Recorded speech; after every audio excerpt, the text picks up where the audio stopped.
Good luck surviving now. The message popped up on my phone at midnight, followed by a picture of our empty home safe. I stared at it, sitting in my hotel room after a long day at a medical conference. Another message came right after. Change all the locks too. Time to see how you do without my money. My name is Olivia. I'm 35 years old, and my husband James was trying to ruin my life through text messages. But what he didn't know was that I had been expecting this for months. I opened my home security app and checked the live camera feed. There he was, walking around our living room, throwing papers into a box. His girlfriend Amanda, who used to be my assistant, followed him closely, pointing at things she wanted. "Take that vase," she said, looking at my grandmother's antique. "It'll look great in our new condo." James laughed. "Take whatever you want, babe. She doesn't deserve any of it anyway." I watched as they took valuables, unaware that the hidden camera in the ceiling was recording everything. I had installed it months ago when I first noticed James acting suspiciously. Another message from James: "The safe's empty. Should have been smarter with your money, Liv." I smiled. The money he stole was only a small part of my real savings. 6 months ago, when I noticed him being secretive, I had already moved most of my money to a private account. Then, a text from my lawyer, Marcus. Got the footage. Clear evidence of theft and fraud. "Want me to file the case tonight?" "Not yet," I replied. "Let's see what else he does." I had hired Marcus after discovering that James was stealing from my medical practice. As a successful dermatologist, I had built my business from scratch. James had pretended to be a supportive husband, but in reality, he'd been stealing behind my back. I found out when I noticed strange charges, expensive equipment we never got, payments to fake companies. All of it traced back to accounts James had created as my office manager. Another text from James: "Amanda is better than you, younger, prettier, and she knows how to treat a man." I checked the camera feed again. They were in our bedroom now. Amanda was trying on my expensive dresses while James filmed her, laughing. They thought they had won. "The practice will be mine too," James texted. "Since I managed it, I own half. Good luck starting over at your age." I thought about the documents in my hotel safe, proof that James had been stealing from my business. I had worked with an expert accountant to collect bank records, forged signatures, and fake purchases. Then my sister, Kate, called. "Have you seen James's Facebook post?" she asked. "What post?" "He just announced your divorce. He's telling everyone that you were a cold wife who only cared about work. Oh, and he's saying you cheated on him." I felt anger rise, but I pushed it down. "Perfect," I said. "Screenshot everything." "Already did," Kate said. "But aren't you mad? He's ruining your reputation." I watched the camera feed as James and Amanda packed their bags, thinking they had won. "No," I said. "I'm not mad anymore. I'm ready." "Ready for what?" "Justice." I hung up and texted Marcus, "Time for phase 1. Then I opened James's last message. "Bet you regret not signing that postnup. Everything is mine now." I thought about the prenuptial agreement in my lawyer's office, the one James thought he had destroyed. It clearly stated that if he cheated, he would get nothing. I typed back, "You're right about one thing. Someone's going to regret their choices." Then I set my phone down and watched as James and Amanda celebrated, completely unaware that everything was being recorded, every crime documented. Tomorrow the real battle would begin. But tonight, I would let them dig their own grave. James sent one last message: "Don't bother coming home. Your key won't work." I smiled, remembering the locksmith's bill in my files. "Thanks for letting me know," I replied. Some people think kindness is weakness. James was about to learn the truth. The next morning, while James was probably sleeping off his celebration, I was already in Marcus's office, planning my next move. On his computer screen, the security footage clearly showed James and Amanda stealing from my house. "The evidence is solid," Marcus said, laying out documents on his desk. "Bank records show he moved over $200,000 from your practice into hidden accounts. The video shows him stealing your belongings, and his social media posts prove he's trying to ruin your reputation." I watched another clip of James emptying our safe with a smug smile. "What do we do first?" I asked. "We've already frozen all your business accounts and filed an emergency order. He can't take any more money," Marcus explained. We also reported his embezzlement to the medical board and the police this morning.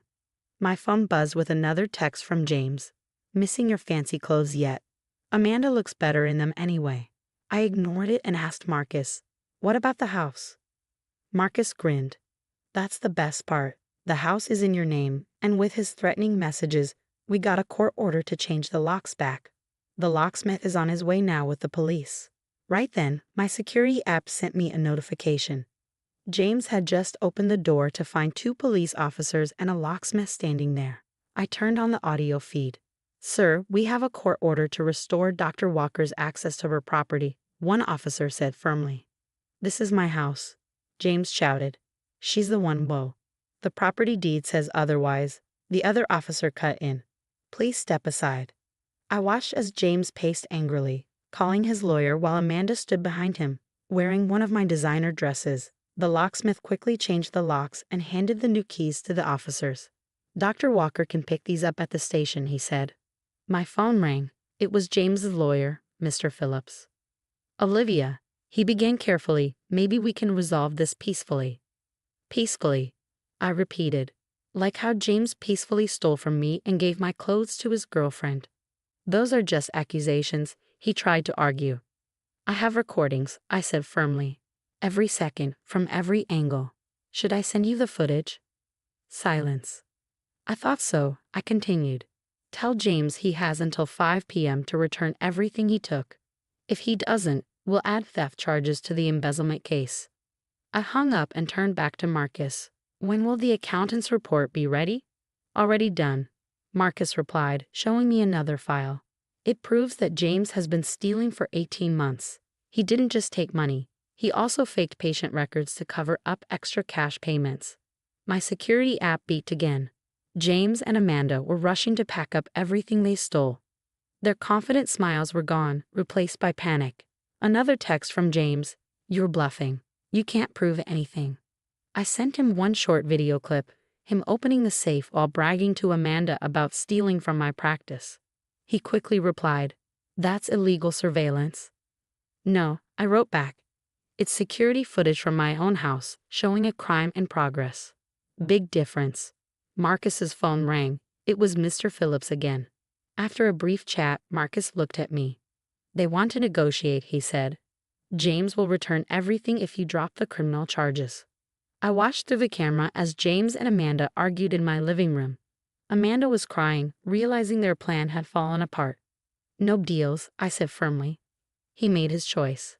By 4 p.m., police cars were parked outside my house. Officers made a list of everything James and Amanda returned, my jewelry, clothes, important documents, before putting them back in place. I got a text from Amanda. I'm sorry. I didn't know about the embezzlement. I'll tell the police everything. I blocked her number. She'd made her choices, and she would face the consequences. The medical board wouldn't go easy on an assistant who helped steal from a practice. Through the camera, I watched as James was led to a police car. His arrogance was gone, replaced by shock. He thought I was too kind and too weak to fight back. He never realized that I was prepared for every move he made. As night fell, I sat in Marcus's office, looking over the final paperwork. James would face serious criminal charges. Amanda was in trouble with the medical board, and my practice was more secure than ever. My phone buzzed one last time. A text from James, I'm sorry. Give me another chance. We can fix this. I deleted it without replying. Some bridges, once burned, should stay ashes. Tomorrow would bring new challenges, but tonight, I had taken back everything he tried to steal. My home, my business, and my power. 6 months after James tried to ruin my life, I sat in my newly renovated office going through patient files. My practice was doing better than ever, thanks to a new security system and a reliable management team. My phone buzzed with a news alert. James took a plea deal. He got 3 years for stealing and had to pay back everything he took. His attempt to claim part of my practice failed once all the evidence of his crimes came out. Did you see the news? Kate asked as she walked in with coffee. She was my new practice manager, and her financial skills and loyalty had been a huge help. Just saw it, I said, taking the coffee. Seems fair. Amanda called again. Kate added, sitting down. She wants to apologize in person. I shook my head. After James was arrested, Amanda tried to distance herself from a whole mess. She even offered to testify against him, but with all the security footage, her testimony wasn't needed. Last I heard, she moved back to Ohio with her parents, her dreams of living rich off stolen money completely crushed. Some apologies, I said, are better left unsaid. Sunlight poured through my office windows, highlighting the changes I made after James was gone. I'd replaced his tacky motivational posters with beautiful art from local artists. My grandmother's vase, the one Amanda tried to take, sat proudly on my desk, filled with fresh flowers. My phone buzzed again. A message from Marcus. Final restitution payment received. It's over. I smiled, thinking about how different things could have been if I hadn't trusted my instincts. If I hadn't noticed the missing money, installed cameras, or kept records of everything. Kate brought me back to the present. Mom wants you to come to dinner tonight. She's making your favorite lasagna.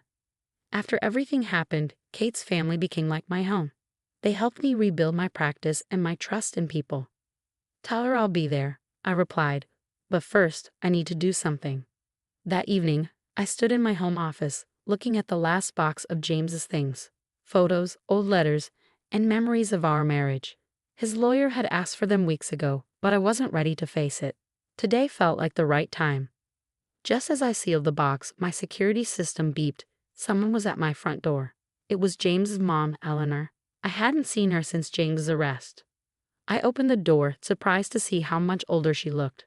Olivia, she said softly, I owe you an apology. I invited her in, and she sat at my kitchen counter. I should have seen who he really was, she admitted. I kept making excuses for him, thinking he'd grow up one day. She handed me an envelope. I found these in his old room, checks he stole from me, credit card bills I didn't even know about. He was stealing long before he met you. I made us tea and listened as she talked about the son she thought she knew. You were the best thing that ever happened to him, she said, wiping her eyes. And he threw it all away because he couldn't stop taking what wasn't his. After she left, I added the envelope to the box of James's things. It was just more proof of who he really was. My phone buzzed again. A text from an unknown number. It was James, using his prison phone. I miss you. I know I messed up, but I've changed. When I get out, I blocked the number without finishing the message. Some doors needed to stay closed. That night, at Kate's family dinner, surrounded by laughter and love, I realized something important. James hadn't destroyed me, he freed me. Freed me from doubt, from settling, from accepting less than I deserved. My phone buzzed with another alert, a 5-star review from a new patient, praising my practice's professional and caring atmosphere. I smiled, remembering how far I'd come since that night 6 months ago, when James and Amanda thought they'd won. They expected me to fall apart, to beg, to be defeated. Instead, I came back stronger, wiser, and more successful than ever.